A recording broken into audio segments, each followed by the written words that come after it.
Hello everyone. आज हम लोग बीकॉम सेकेंड सेमेस्टर एग्जामिनेशन के कंप्यूटराइज्ड अकाउंटिंग जिसका कि पेपर कोड है COM 106F, इसको हम लोग आज सॉल्व करेंगे। ये एग्ज़ाम 5 मई 2025 को हुआ है। चलिए इसको हम लोग सॉल्व करते हैं। इसका पहला क्वेश्चन पूछ रहा है which of the following is not GUI element. इनमें से कौन सा GUI एलिमेंट नहीं है।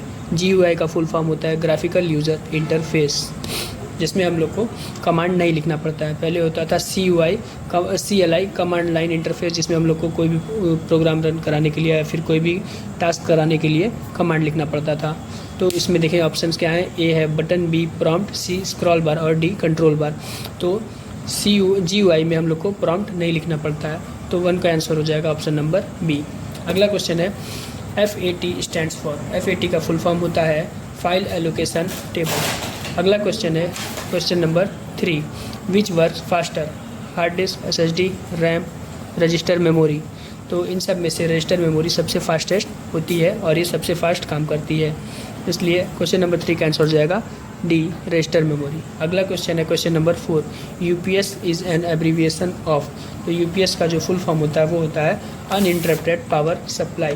तो 4th का आंसर हो जाएगा B। अगला क्वेश्चन है question number 5, antivirus tool in computer is an example of. तो एंटीवायरस टूल जो होता है कंप्यूटर में वो एक यूटिलिटी सॉफ्टवेयर का एग्जांपल होता है। तो क्वेश्चन नंबर 5 का आंसर हो जाएगा C utility software, application software नहीं होगा। आगे देखते हैं। अगला क्वेश्चन है क्वेश्चन नंबर 6। क्वेश्चन नंबर 6 बोल रहा है MS power point is an example of. तो MS पावर पॉइंट एक टाइप का एप्लीकेशन सॉफ्टवेयर है, तो 6 का आंसर हो जाएगा B। अगला क्वेश्चन है DOS स्टैंड्स फॉर। DOS का फुल फॉर्म होता है डिस्क ऑपरेटिंग सिस्टम। 7th का आंसर हो जाएगा B। अगला क्वेश्चन है physical component of computer are known as. तो कंप्यूटर के जो फिजिकल कंपोनेंट होते हैं उन्हें हार्डवेयर बोला जाता है। अगला क्वेश्चन का आंसर हो जाएगा D क्वेश्चन नंबर 8 का। अगला क्वेश्चन है क्वेश्चन नंबर 9, ये बोल रहा है set of instruction that govern the functionality of computer are known as. तो उन्हें हम लोग सॉफ्टवेयर बोलते हैं, वो सेट ऑफ इंस्ट्रक्शन जो कंप्यूटर की फंक्शन को गवर्न करते हैं। तो क्वेश्चन नंबर 9 का जो आंसर हो जाएगा वो होगा B सॉफ्टवेयर। आगे देखते हैं। अगला क्वेश्चन है question number 10, which of the following generation computer use transistor as major component.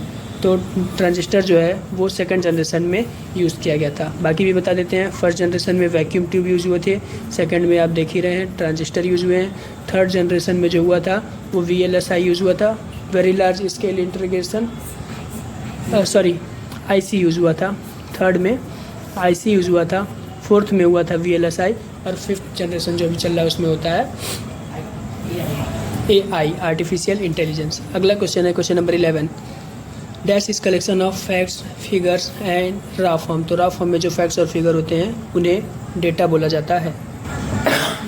तो क्वेश्चन नंबर 11 का जो आंसर हो जाएगा वो हो जाएगा A डेटा।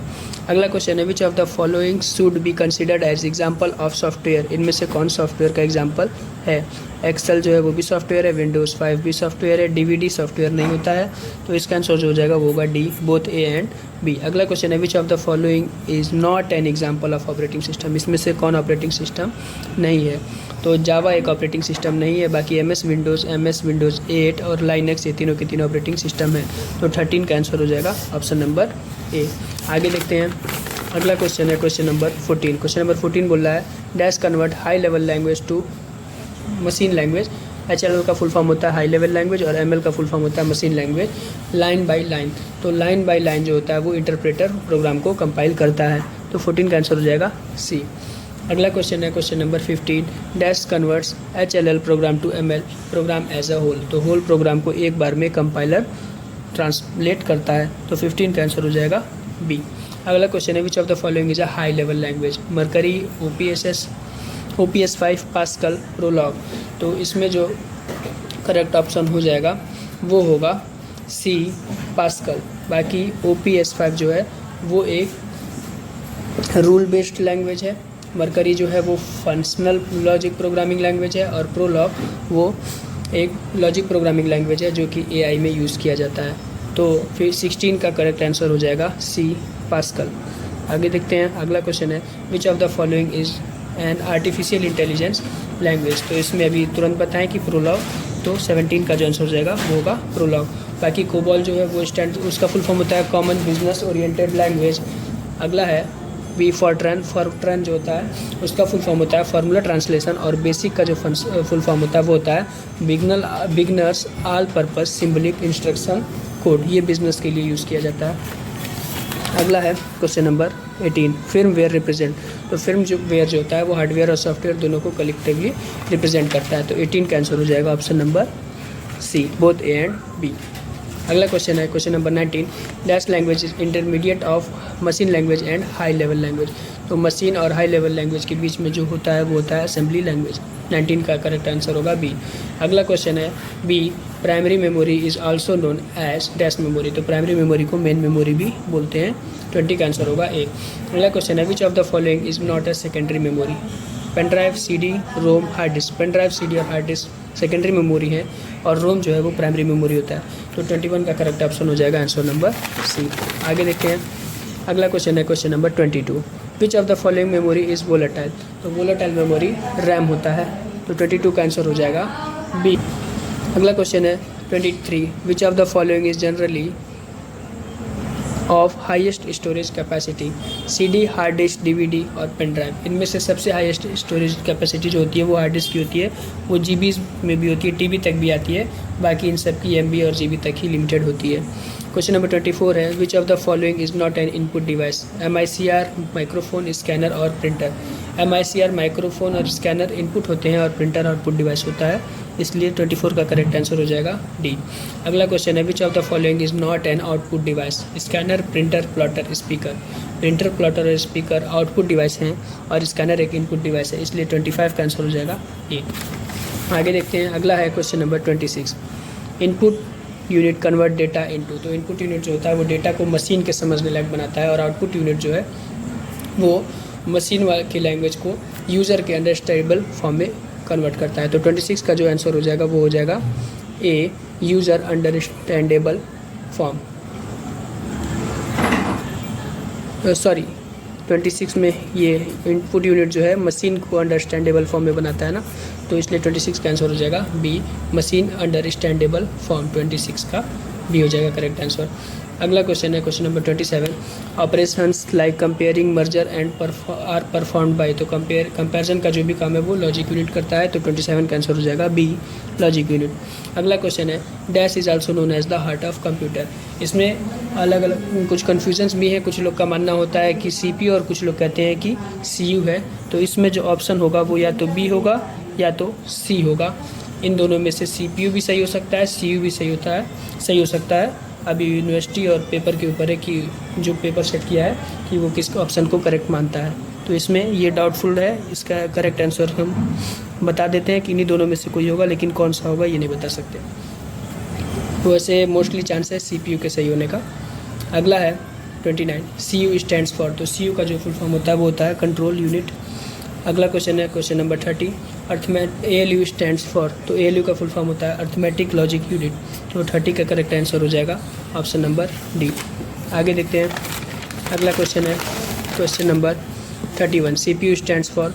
तो CPU का फुल फॉर्म होता है सेंट्रल प्रोसेसिंग यूनिट। इसका हो जाएगा करेक्ट ऑप्शन बी। 32 है कंप्यूटर फॉलोज। तो कंप्यूटर किस साइकिल को फॉलो करता है, तो वो IPO साइकिल को फॉलो करता है, इनपुट, प्रोसेस, आउटपुट। 32 का आंसर हो जाएगा सी। अगला है 33, विच of the following is not true about information. Information के लिए कौन सी बात सही नहीं है। ए है नीड्स प्रोसेसिंग, ये गलत है क्योंकि जो आउटपुट होता है, इन्फॉर्मेशन होता है, वो पहले से ही प्रोसेस्ड हो चुका रहता है। डेटा को प्रोसेस करते हैं तो आउटपुट मिलता है। तो ऑप्शन ए जो है ये इन्फॉर्मेशन के बारे में सही नहीं है। आगे देखते हैं, आगे है final result also termed as output. ये दोनों जो है इन्फॉर्मेशन के लिए सही है कि इन्फॉर्मेशन फाइनल रिजल्ट होता है और इसको आउटपुट भी बोलते हैं। अगला क्वेश्चन है 34, पर्पस ऑफ AIS इज़। तो AIS का क्या पर्पस होता है। इसमें है score keeping, attention directing, problem solving. तो ये तीनों का तीनों जो है AIS का फुल फॉर्म होता है अकाउंटिंग इंफॉर्मेशन सिस्टम। तो AIS का ये तीनों का तीनों टास्क होता है, इसलिए 34 का आंसर हो जाएगा ऑप्शन नंबर डी। अगला क्वेश्चन है question number 35, which is an example of hybrid device. Hybrid device यहाँ पे कहने का सेंस है कि वो इनपुट और आउटपुट दोनों का काम करता है। तो कैमरा जो है वो इनपुट डिवाइस होता है, वो बाहर की इन्फॉर्मेशन को कंप्यूटर में भेजता है। बी है ऑल इन वन प्रिंटर। ये हो जाएगा हाइब्रिड डिवाइस का एग्जांपल, क्योंकि all in one printer scanner का भी काम करता है और प्रिंटर का भी काम करता है। स्कैनर एक इनपुट होता है, प्रिंटर एक आउटपुट डिवाइस होता है, इसलिए 35 का आंसर जो होगा वो होगा बी। बाकी स्पीकर आउटपुट डिवाइस होता है और मॉनिटर भी एक आउटपुट डिवाइस होता है। मॉनिटर का एक और नाम होता है जिसे हम लोग बोलते हैं VDU, विजुअल डिस्प्ले यूनिट। अगला क्वेश्चन देखते हैं। अगला क्वेश्चन है 36, अकाउंटिंग इंफॉर्मेशन सिस्टम। अगला क्वेश्चन है अकाउंटिंग इंफॉर्मेशन सिस्टम। तो अकाउंटिंग इंफॉर्मेशन सिस्टम जो है वो मैनेजमेंट इंफॉर्मेशन सिस्टम का एक पार्ट होता है जिसे शॉर्ट फॉर्म में MIS बोलते हैं। तो 36 का आंसर हो जाएगा ऑप्शन नंबर बी। अगला क्वेश्चन है MIS is an abbreviation of. अभी तुरंत बताएं कि MIS का फुल फॉर्म होता है मैनेजमेंट इंफॉर्मेशन सिस्टम। तो 37 का जो करेक्ट ऑप्शन हो जाएगा वो होगा डी। अगला क्वेश्चन है यूज़र ऑफ AISR। तो AIS को यूज़ करने वाले जो होते हैं मैनेजमेंट में भी होते हैं, गवर्नमेंट भी होता है, ट्रेड सप्लायर भी होते हैं, इसलिए इसका करेक्ट ऑप्शन हो जाएगा आंसर नंबर डी। अगला क्वेश्चन है 39, which one is known as position statement. तो पोजीशन स्टेटमेंट जो होता है वो बैलेंस शीट को ही बोला जाता है। तो 39 का आंसर हो जाएगा ऑप्शन नंबर बी। अगला क्वेश्चन देखते हैं। अगला क्वेश्चन है question number 40, Tally Prime is. तो टैली प्राइम क्या है? Accounting software only. आगे देखते हैं B includes inventory management future also. फिर C include taxation feature also. D total accounting inventory taxation and payroll programming. तो डी वाला जो है वो टैली को बहुत अच्छी तरह से डिस्क्राइब कर रहा है, इसलिए जो ऑप्शन डी है वो इसका करेक्ट ऑप्शन हो जाएगा। अगला है ERP is an abbreviation of. तो ERP का जो फुल फॉर्म होता है वो होता है इंटरप्राइज रिसोर्स प्लानिंग। 41 का करेक्ट ऑप्शन भी हो जाएगा। अगला क्वेश्चन है टैली प्राइम इज़ एन। तो टैली प्राइम क्या है? ऑपरेटिंग सिस्टम, ये गलत है। दूसरा यूटिलिटी सॉफ्टवेयर, ये भी गलत है। तीसरा एप्लीकेशन सॉफ्टवेयर, ये सही है। टैली प्राइम जो है ये एप्लीकेशन सॉफ्टवेयर होता है। अगला क्वेश्चन है 43, Tally Prime can work on. Tally Prime किस पे वर्क कर सकता है?